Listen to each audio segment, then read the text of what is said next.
Declaro abierta la 41ª sesión plenaria de la Asamblea General. There are other peacekeeping operations that are small scale but must be resolved in Western Sahara. For example, the decolonization process has been stalled since the United Nations mission for the referendum in Western Sahara, MINURSO, was deployed to monitor the ceasefire and organize a referendum in 1991. Despite the best efforts of the diplomatic community, the territory remains occupied, and I am personally concerned about the human rights abuses taking place.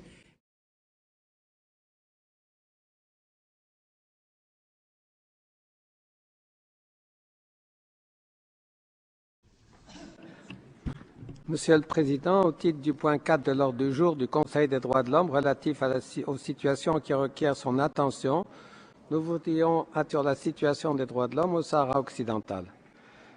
France Liberté ne cessera jamais de soutenir et répéter que le Sahara occidental continue de figurer parmi les territoires non autonomes, alors que le Maroc ne figure pas sur la liste de puissances administrantes.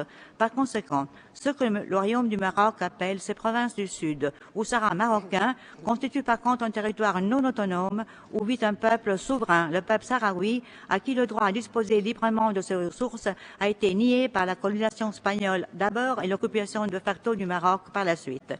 Au Sahara occidental, la répression continue d'être fortement dénoncée et documentée par plusieurs organisations de défense des droits humains, telles Human Rights Watch, Amnesty International. Depuis quelques mois, les dépassements contre la population sahraoui sont plus intenses. Interdiction de sortie vers l'étranger, comme pour les 6 jeunes sahraouis qui ont été empêchés le 6 août dernier par les autorités marocaines de se rendre à Londres pour participer à une conférence à l'initiative de l'organisation Talk Together. Interpellé le 14 août dernier, M. Naama Asfari a été condamné le 27 août à 4 mois d'emprisonnement pour outrage à agent public, suite à un échange houleux au cours duquel un agent de la force publique ordonnait à M. Asfari doté de son porte-clés un drapeau de la République arabe sahraoui démocratique. Basé à Paris, M. Asfari est le coprésident du Comité pour le respect des droits de l'homme au Sahara occidental. Parmi les violations des droits de l'homme constatées dans les territoires du Sahara occidental, qui demeurent marqués du sceau de l'impunité, il y a le recours systématique à la torture et l'intimidation des victimes, les disparitions forcées, les arrestations arbitraires. Beaucoup de défenseurs sahraouis des droits de l'homme ont payé le prix fort. Les défenseurs sahraouis des droits humains constituent une cible de choix pour les autorités marocaines, qui n'ont cessé au cours de ces derniers temps de multiplier les mesures d'intimidation à leur encontre.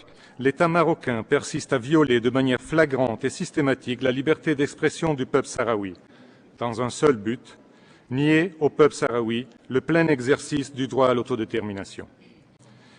Comme le signale Amnesty International, le refus des autorités marocaines s'inscrit dans le cadre plus général d'une série de mesures imposées par le gouvernement pour restreindre l'exercice légitime de la liberté d'expression. Il faut croire que l'engagement affiché par le Royaume du Maroc en matière de protection et promotion des droits humains ne vaut qu'à l'intérieur de ses propres frontières et ne s'applique pas au territoire non autonome qu'il occupe depuis 3 décennies.